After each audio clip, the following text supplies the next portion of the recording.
오늘 읽은 이 본문은 예수님께서 제자들에게 주시는 격려의 말씀입니다.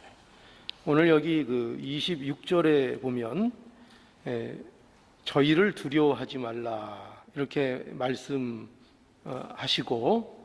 또 28절에도 보면 몸은 죽어도 영혼을 능히 죽이지 못하는 자들을 두려워하지 말고 이렇게 말씀하시고, 또 그 31절에도 보면 두려워하지 말라, 너희는 많은 참새보다 귀하다 이렇게 말씀하심으로 인해 제자들을 위로하시고 격려하시는 말씀을 하십니다.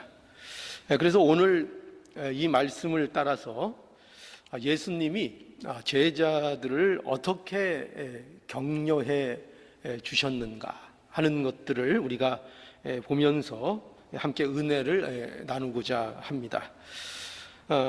여기 오늘 이 본문에 보면은요, 예수님께서는 이 제자들을 격려하시는데 매우 어떻게 보면은 독특한 방법으로 제자들을 격려하십니다.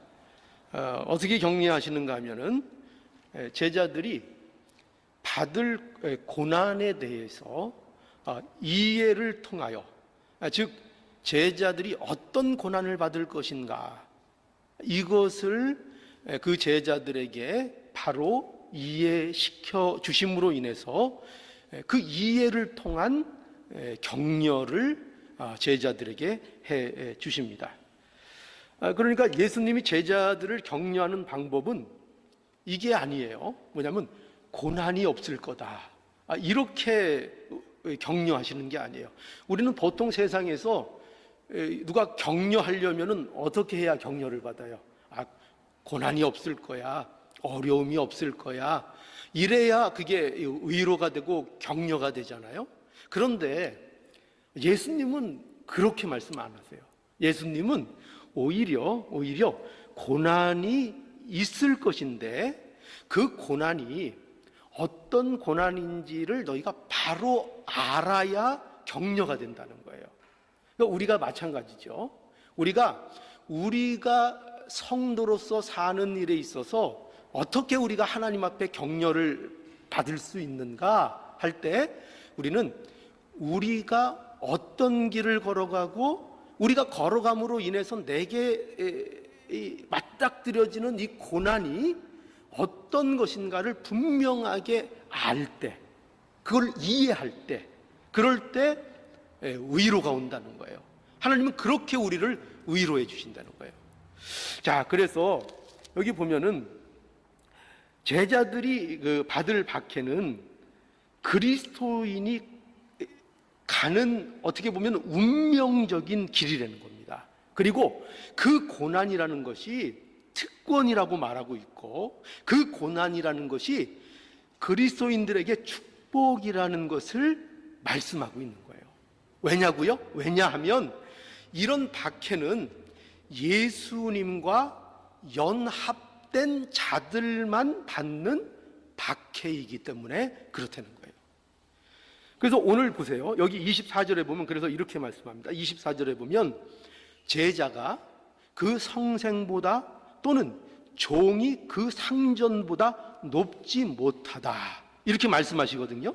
이게 무슨 말씀인가 하면은, 이것은 제자는 그 스승의 가르침 안에 있게 된다는 거예요.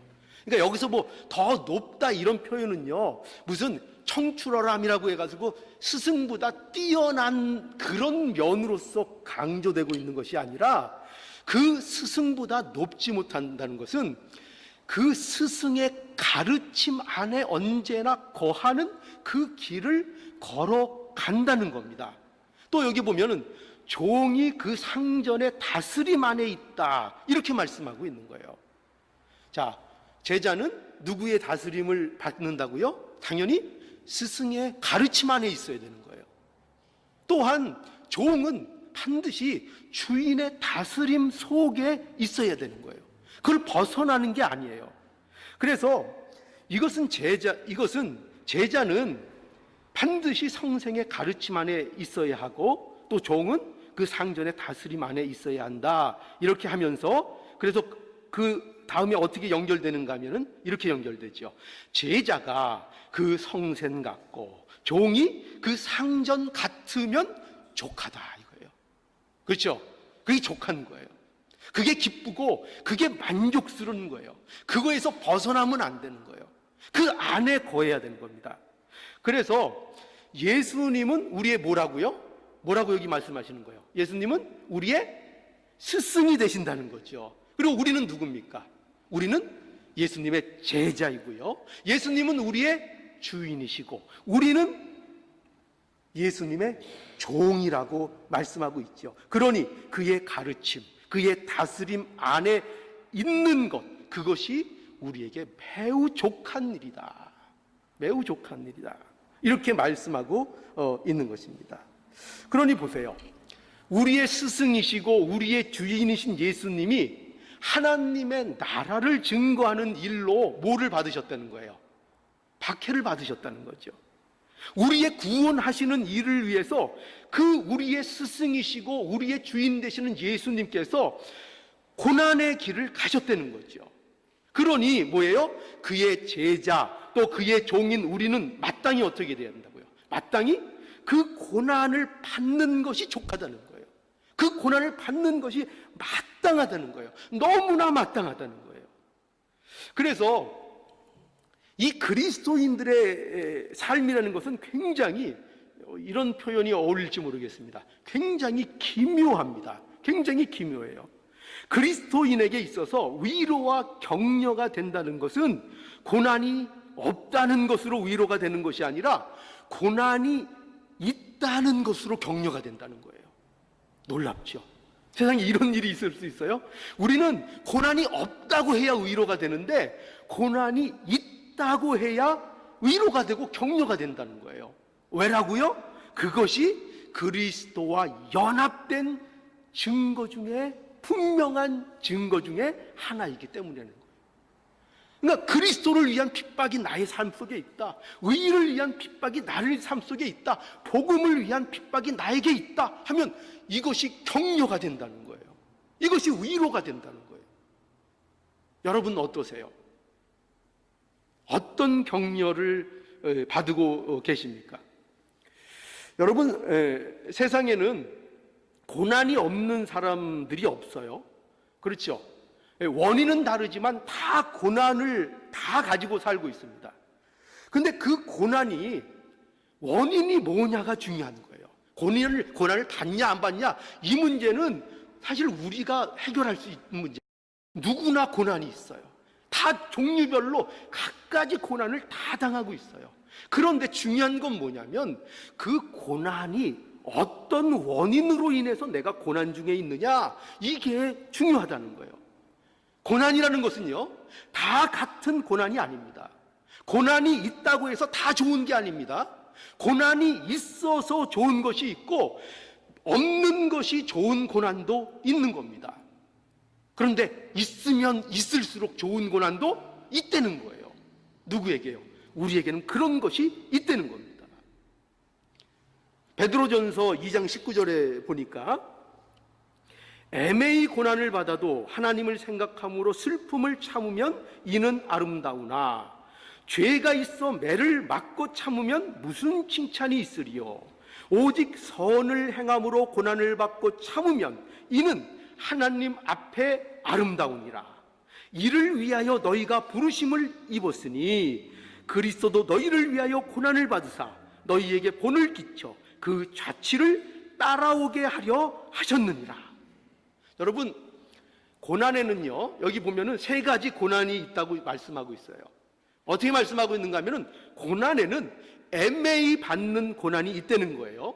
애매히 받을 때 있잖아요. 그죠? 이게 도대체 무슨 일인지 모르겠는 애매히 받는 고난을 당할 때가 있습니다. 그런데 그런 고난을 받을 때 어떻게 하면 아름답다고요? 하나님을 생각함으로 슬픔을 참으면 아름답다. 이렇게 말씀하고 있고요. 그리고 또 하나의 고난이 있는데 그 고난은 뭔가 하면은 또 죄가 있어서 받는 고난이 있다는 거예요. 그런데 죄가 있어서 받는 고난도 그것도 어떻게 해야 된다는 거예요? 참는 거예요. 그것도 비록 그거는 당연한 거예요. 죄가 있어서 고난당하는 것은 그거는 뭐 칭찬받을 일이 아니에요. 너무나 당연한 거예요. 그런데 변하지 않는 상황은 뭐냐? 그것도 참아야 한다는 건 변하지 않아요. 그죠? 그게 지혜로운 거예요. 그런데 놀랍게도 우리는 이런 정도의 고난을 우리에게 말씀하고 있는 것이 아니라 우리에게는 어떤 고난이 있는가 하면은 선을 행함으로 당하는 고난이 있다는 거예요. 뭐를 행함으로요? 선을 행함으로요. 생각을 해요. 그러니까 성도는 어떤 고난을 위해서 특별히 또 부름을 받았는가 하면은 선을 행함으로 고난 받는 일에 부르심을 받았다는 거예요. 여러분, 선을 행하는 게 뭘까요? 그럼 뭘 얘기할까요? 선을 행한다는 것은 맞습니다. 예수님의 그 발자취를 따라가는 거예요. 믿음으로 사는 거예요. 그러니까 복음을 위해서 살고 믿음을 위해서 살고 어떻게 이 세상 속에서 믿음으로 살려고 하면서 당하는 그 고난들이 있잖아요. 그런데 그 고난을 당할 때에 그것을 믿음으로 참으면 그것만큼 아름다운 게 없다는 거예요. 그것처럼 하나님을 기쁘게 하는 것이 없다고 말씀하고 있는 거예요. 그러니까 하나님 앞에 아름다운 고난이 있는 겁니다. 예수님 때문에 받는 고난, 박해, 이것처럼 우리에게 있어서 가치 있고 아름다운 박해는 없다. 이렇게 말씀하고 있는 겁니다. 여러분, 그래서 사실은 이런 사실을 그 사도 바울이 기록한 그 빌립보서에 보면은 이런 그 내용들이 잘 나타납니다. 이 빌립보서는 바울이요, 특별히 옥중에서 기록한 말씀이거든요. 그래서 옥중서신이라고 얘기합니다. 그런데 놀랍게도 이 빌립보서의 주제가 뭘 것 같아요? 주제가, 여러분 혹시 아세요? 주제가 기쁨이에요. 기쁨. 그러니까 옥중에 갇혀 있는 사도 바울이 성도들에게 보내는 서신인데 거기에 가장 중요한 핵심 주제가 뭐냐면 기뻐하라는 거예요. 기쁨이 있다는 거예요. 그래서 우리는 이 사도 바울이 감옥에 갇혀 있으면서도 성도들에게 기뻐하라.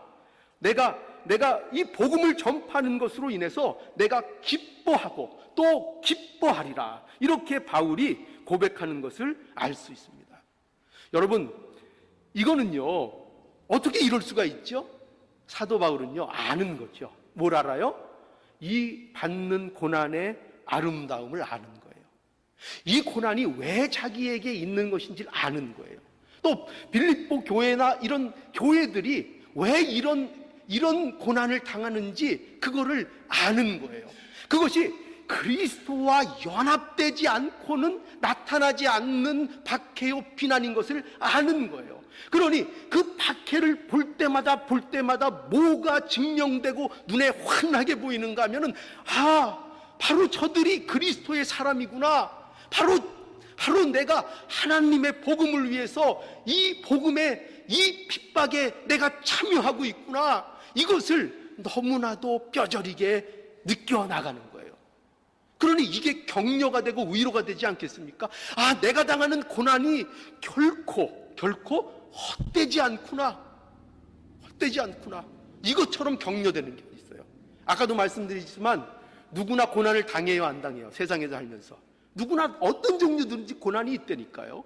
그런데 우리가 이 고난, 이 복음을 위한 이 고난, 이 아름다운 고난, 기왕이면, 우리 이런 얘기 잘하잖아요. 기왕이면 이왕 세상 살면서 여러 가지 고난 받을 텐데, 세상에 사는 사람들도 보면은요, 뭐 정치적으로 운동하면서 신념을 가지고 나가면서 그것 때문에 박해받는 거에 대해서 굉장히 자랑스럽게 여기고, 그거 사람들이 격려해주고 하는 것 때문에 힘없고, 그런 사람들이 얼마나 많은지 몰라요. 그죠? 어떤 사람 눈에는 틀렸는데, 근데 자기는 또 신념을 가지고 옳다고 막 나갈 때 또 그것도 나름대로 또 지원하는 사람들이 있어요. 그러면 그런 거 갖고 격려받고 기뻐하고 그런 일들이 있잖아요. 그죠? 세상에 무슨 자기 신념을 갖고도 고난받을 때 그렇게 기뻐하고, 세상에 어떤 그런 일들을 위해서 할 때도 기뻐하는데, 우리에게는 그 정도가 아니라는 거예요. 그 정도가 아니에요. 가장 아름다운 고난, 그 고난을 우리에게 받도록 하나님께서 허락해 주셨다는 거예요. 이 아름다운 고난. 그래서 우리에게 예수 그리스도를 위한, 이 복음을 위한 고난이 있다면 우리는 참으로 우리가 마땅한 길을 가고 있는 거라는 걸 우리가 알아야 되겠습니다. 그리고 스승이시고 우리의 주인이신 예수 그리스도의 자취를 잘 따라가고 있는 것이라는 것을 우리가 알아야 되겠습니다. 그래서 우리가 사랑하는 주님을 배반하지 않는 삶, 믿음으로 따라가는 삶, 이 삶을 우리가 살아갈 때에 하나님께서 우리에게 이렇게 참된 위로를 고난 중에 주시는 것, 이게 참 복인 거 우리가 분명히 아셔야 하겠어요. 자, 그래서 오늘 이 본문에 보면은 또 여기 중요한 그 어떤 말씀이 반복되고 있는데요. 여기 보면은 두려워하지 말라는 말씀이 그래서 계속 반복되고 있어요. 제자들이 서로 두려워할 대상이 누구인지를 예수님께서 그래서 말씀해 주시는 것으로 또 격려를 해주고 계세요. 그래서 우리는 두 번째로 여러분 기억할 게 뭐냐면 이거예요. 제자들을 예수님께서 어떻게 위로하시는가 할 때 이렇게 또 위로하신다는 겁니다. 너희가 두려워해야 할 대상이 누구인지를 분명히 알아라. 그거를 아는 것이 너희에게 위로가 되고 격려가 될 것이다. 이렇게 말씀하고 있는 것입니다. 자, 그래서 오늘 26절에도 보면 저희를 두려워 말라. 저희가 누굽니까? 저희는 당시 그 박해자들을 얘기하죠. 특별히 그 시대의 종교 지도자들을 얘기합니다. 그 유대의 종교 지도자들이 예수의 제자들을 특별히 핍박하고 박해했습니다. 그러니까 저희를 두려워하지 말라. 그 대상을 누군지 알고 그 대상에 대해서 두려워하지 말라는 거예요. 그들은 정말 두려워할 존재가 아니라는 겁니다. 정말 두려워해야 할 분은 누구냐? 그들이 아니고, 저들이 아니고, 세상이 아니고 누구라고요? 하나님이시라고요. 하나님을 두려워해야 된다는 겁니다. 28절에 그래서 이렇게 말씀하죠. 28절에 보세요. 몸은 죽여도 영혼은 능히 죽이지 못하는 자들을 두려워하지 말고 오직 몸과 영혼을 능히 지옥에 멸하시는 자를 두려워하라. 누구를 두려워하라고요? 하나님을 두려워하라는 거예요. 여러분, 저희를 두려워할 필요가 없어요. 저희가 왜 두려워할 필요가 없는가 하면은 저희는요, 그들은요, 세상은요, 아무리 악하고 아무리 힘이 있다고 해도, 그래서 그 힘으로 우리의 몸을 죽일 수 있다 해도 우리의 영혼은 멸할 수가 없어요. 아무리 강력해도. 여러분, 이것이 하나님을 대적하는 세력의 한계입니다. 한계예요. 아무리 악하게 굴고 아무리 성도를 박해해도 그의 영혼, 하나님이 사랑하시는 그의 영혼을 절대로 해할 수 없다는 겁니다. 성도에게 주시는 하나님의 도움을, 하나님의 자녀들에게 주시는 그 하나님의 도움을 그 어떤 세상의 세력도 막을 수가 없다는 겁니다. 그 하나님의 손길을 막을 수가 없다는 거예요. 저들이 아무리 미워하고 악하게 굴어도 성도를 죽음으로 잡아둘 수 없다는 거예요. 굴복시킬 수 없다는 거예요. 그럴 능력이 세상에는 없다는 거예요. 세상에는 그런 능력이 없다는 거예요. 그러니 뭐예요? 저희를 두려워하지 말라는 거예요. 저희를 두려워하지 말라. 그러나 분명히 알아라. 하나님을 두려워하라. 하나님을 두려워하라. 여러분, 하나님은 다른 분입니다. 하나님은 보세요. 뭐라고 말씀하셨죠? 오직 몸과 영혼을 능히 지옥에 멸하시는 자를 두려워하라. 예, 하나님은 몸은 물론이고 그 영혼을 멸하실 수 있는 분이에요. 여러분, 굉장히 놀랍게도요, 지옥에 대한 말씀은 성도들에게 굉장히 큰 위로가 됩니다. 우리는 지옥하면 무서워 이렇게 생각하시겠죠? 그러나 여러분, 천당이 우리에게 위로를 주는 것만큼요, 지옥이라는 것이 우리에게 얼마나 큰 위로와 격려가 되는지 모릅니다. 왜냐하면 하나님은 지옥에 죄인을 멸하시는 일에 있어서 한치의 실수도 없으시기 때문입니다. 사람은 아무리 잘하려고 해도 실수가 생길 수 있습니다. 그렇죠? 그러나 하나님은 하나님이 하시는 일에 대해서 어떠한 착오, 어떠한 실수도 하나님은 하지 않으십니다. 인간에 대하여, 그 정체에 대하여 어떤 오해도 하지 않습니다. 우리는 얼마나 오해투성입니까? 그저 한 단계 건너가면 오해입니다. 우리는, 그죠? 오해고 착각이고 뒤틀리고, 우리는 아무리 내가 정직하려고 해도 세상이 그렇게 두질 않아요. 한 단계 건너가면 거짓말이 되고 꼬이고, 그런 우리 연약함입니다. 그러나 다행스러운 건 뭐냐? 하나님은 절대로 오해하시는 일이 없다는 거예요. 절대로 실수하시는 법이 없다는 겁니다. 그래서 여러분, 그러니까 분명하죠. 보세요. 지옥에 가는 사람 중에서 억울한 사람 있을까요, 없을까요? 한번 대답해 보세요. 지옥에 가는 사람 중에서 억울한 사람 있을까요, 없을까요? 없습니다. 억울할 수가 없습니다. 어떤 핑계도 어떤 변명도 통하지 않습니다. 왜죠? 하나님은 한치의 실수도 착오도 결단코 용납하지 않으시는 하나님이시기 때문입니다. 그러니 우리가 그 문제에 대해서 시비를 걸 수 없습니다. 너무나도 명백하게 드러납니다. 예수 안에 있는 자들은 그 사실이 얼마나 그래서 위로가 되고 격려가 되는지 모릅니다. 그러니 여러분, 지옥이 있다는 사실, 그 지옥이 얼마나, 그 지옥 안에서 하나님의 공의가 실현된다는 이 사실 때문에 예수 그리스도 안에 있는 자들은 뭐를 받을 수 있습니까? 격려를 받는 겁니다. 위로를 받는 겁니다.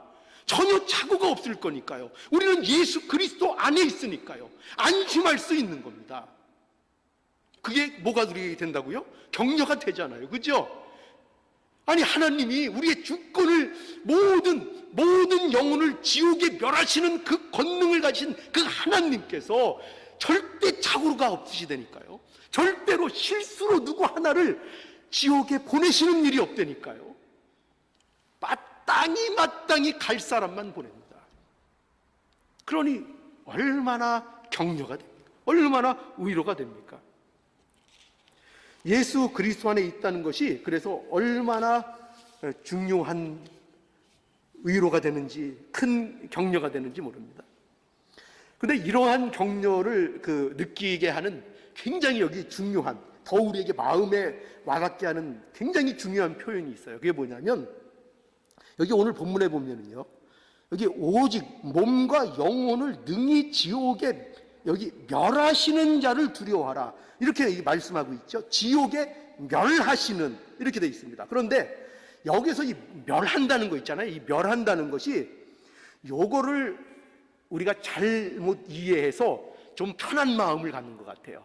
근데 이 멸하신다는 것은 이런 게 아니에요. 뭐냐면 먼지처럼 없어지고 소멸된다, 이런 뜻이 아니에요.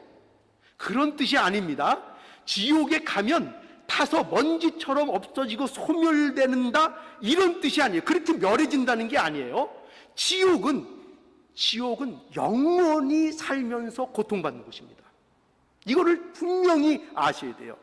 어떤 분들은 이런 생각을 하시는 분들이 있어요. 뭐냐면, 세상사 다 어쩔 때 귀찮고, 그러니 그냥 콱 죽어버리자. 죽어버리면 아무것도 모르고 다 잊어버리고 아무 고통도 없고 아무 생각도 없을 거니까 그냥 죽어버리자, 이렇게 생각하시는 분들이 간혹 있어요. 절대 아닙니다. 결코 아닙니다. 그런 생각을 갖고 계시다면 당장 버리십시오. 큰일 납니다. 절대로 그대로 소멸되는 게 아닙니다. 어떻게 되죠? 영원한 고통이 기다리고 있는 겁니다. 어디 그렇게 마음 편하게 뭐 까짓것 죽고 말지, 지옥 가고 말지, 타고 말지, 그게 아니에요. 그러면 속 편하죠. 그게 아니라니까요. 지옥은 영원히 고통을 당하는 것입니다. 여러분, 어떤 고통일까요? 보통 그 지옥은 그 불이 타는 곳으로 이렇게 묘사가 되어 있죠. 그런지 아마도 그 불이 탄다는 것은 실제로 그럴 수도 있고요. 아니면 이 세상에서 사람들이 아는 고통 중에서 가장 심한 고통이 불지옥의 고통이라고 생각해서 불로 표현했을 수도 있습니다. 어쨌든 분명한 건 뭐냐면, 지옥은 거기는 고통이 영원한 곳이라는 것입니다. 거기는요, 저는 그래서 이런 생각이 들어요. 그런 고통도 너무나 건들 수 없는 영원한 고통이지만, 지옥은 정말 저는 무서운 부분은 이거예요. 뭐냐면 거기는요, 사탄의 감옥입니다.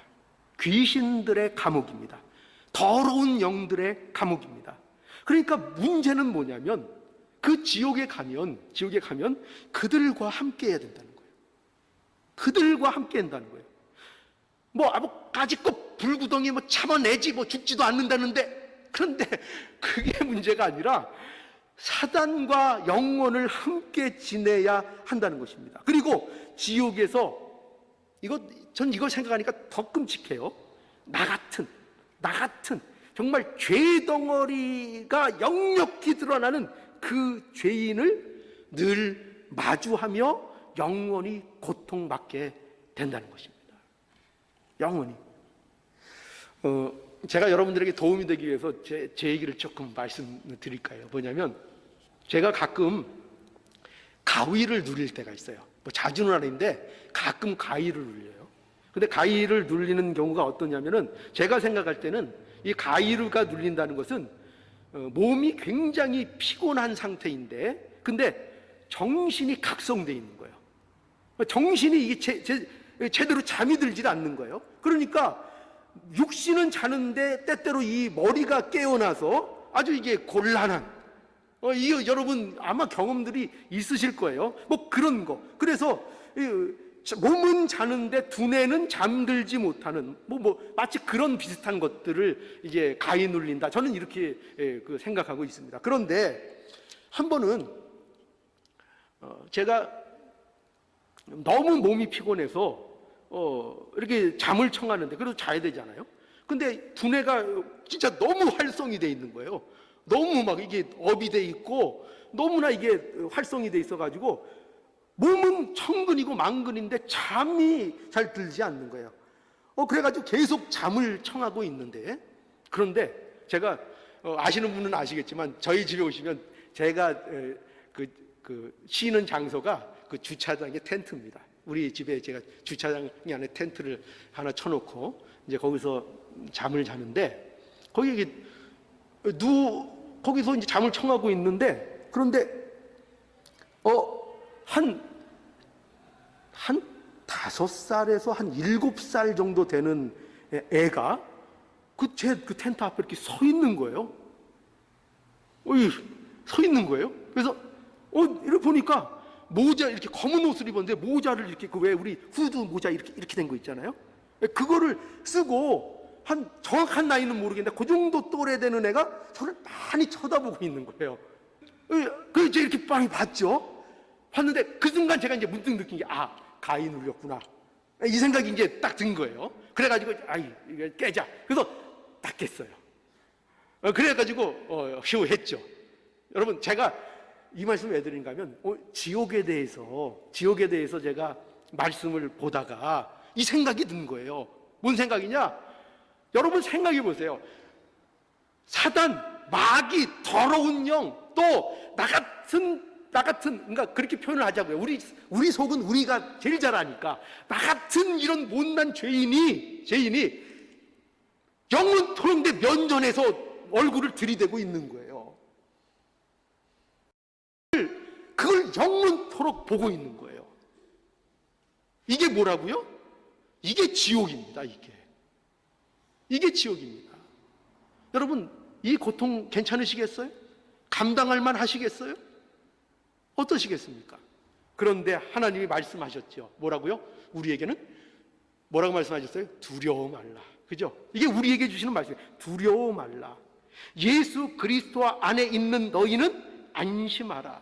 너희 안에는 진리와 생명이 있고 그 진리와 생명은 결코 감춰질 수도 없고 결코 속일 수도 없다. 우리 하나님은 우리의 뭐까지 세신다고요?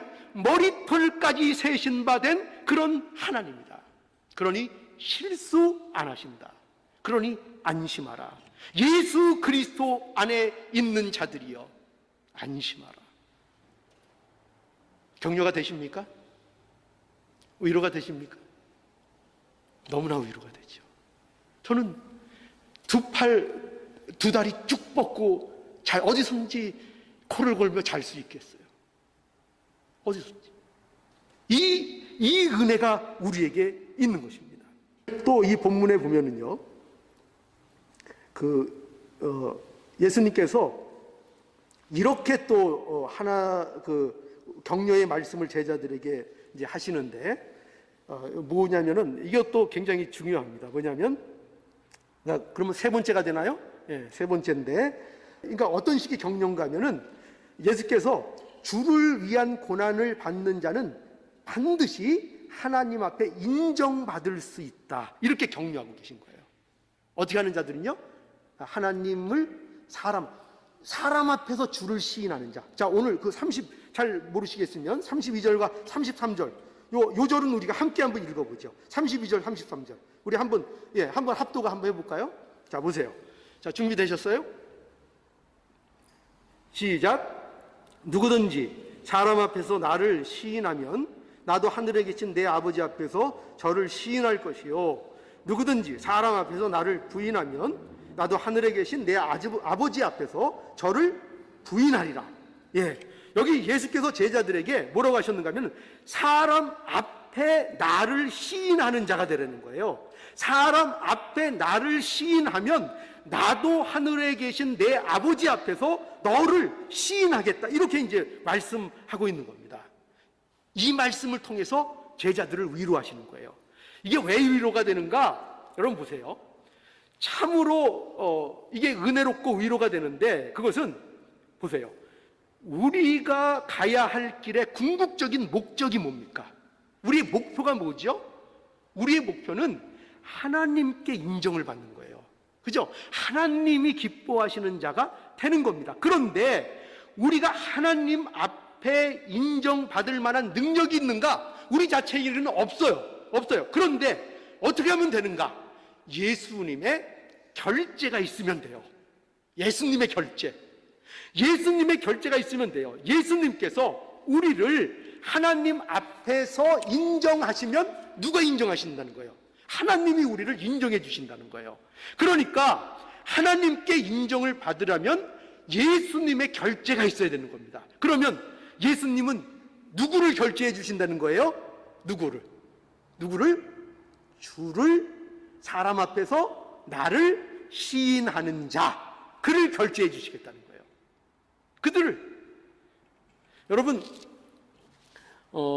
사람 앞에서 주님을 시인하는 자를 하나님께서는 절대로 모른 척하지 않으신다. 이렇게 말씀하는 거예요.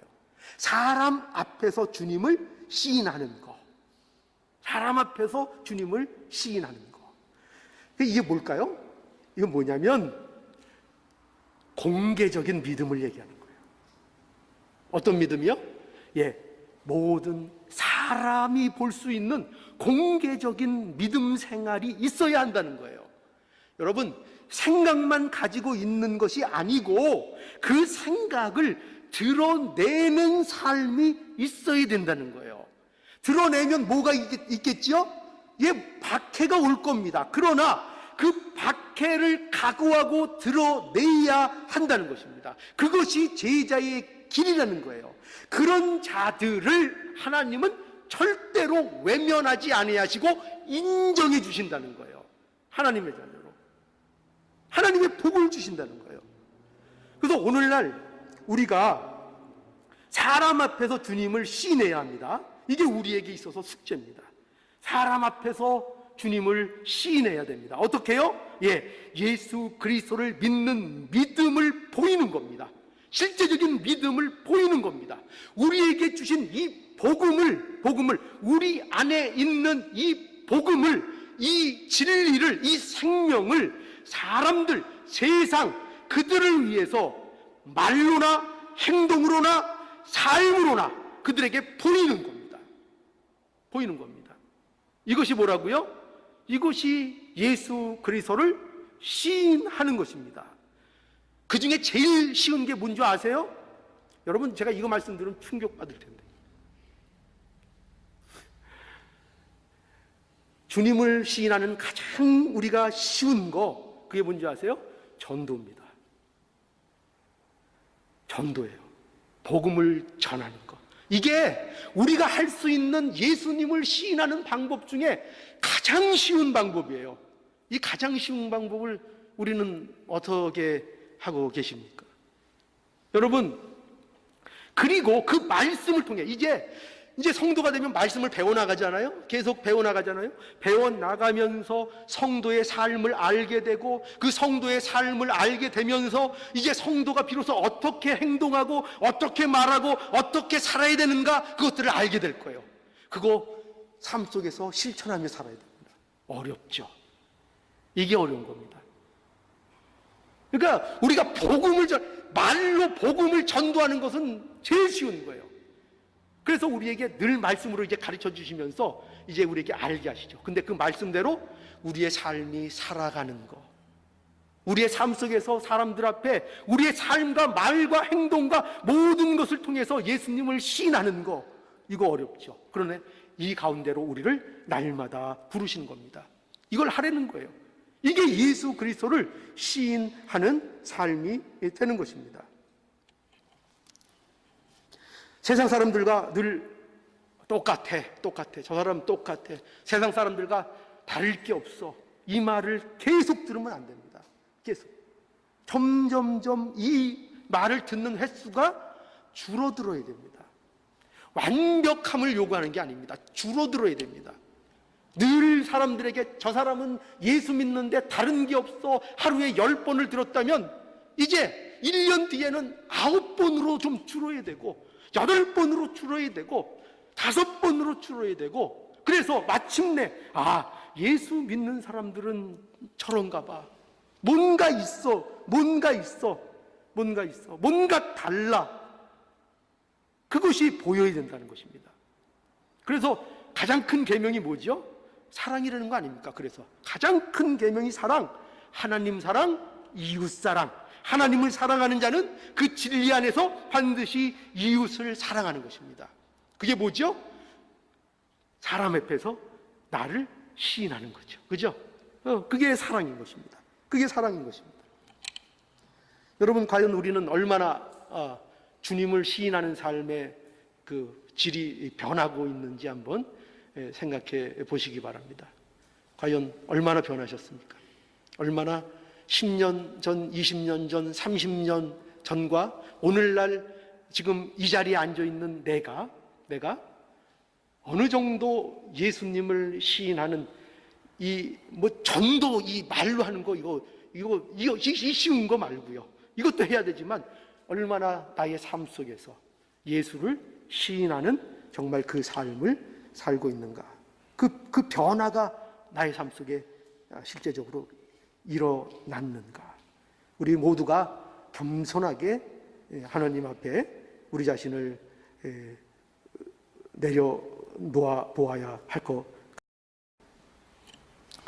여러분, 자, 이제 우리는 사람 앞에서 주님을 시인하는 자가 되자. 우리가 이 시간 이 말씀을 통해서 각오합시다. 못할 땐 못하더라도 일단 각오는 합시다. 그죠? 그러다 보면 되겠죠. 그죠?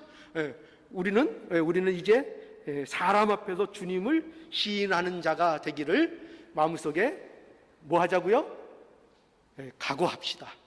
결심합시다. 우리는 할 수 있습니다. 왜냐하면 예수님이 누구라고요? 우리의 스승이시고 예수님이 우리의 주인이시고 또 오늘날 우리를 위해서 십자가를 지신 예수 그리스도께서 우리와 영원히 함께해 주시니 몸과 영혼을 능히 지옥에 멸하시는 하나님 우리 아버지가 나의 아버지가 되어 주시니 그러니 능히 할 수 있습니다. 할 수 있습니다. 그러니 결단하십시오. 그러므로 우리가 하나님을 두려워할 줄 아는 자로 살 때에 어떤 세력도 우리는 두려워하지 않을 수 있습니다.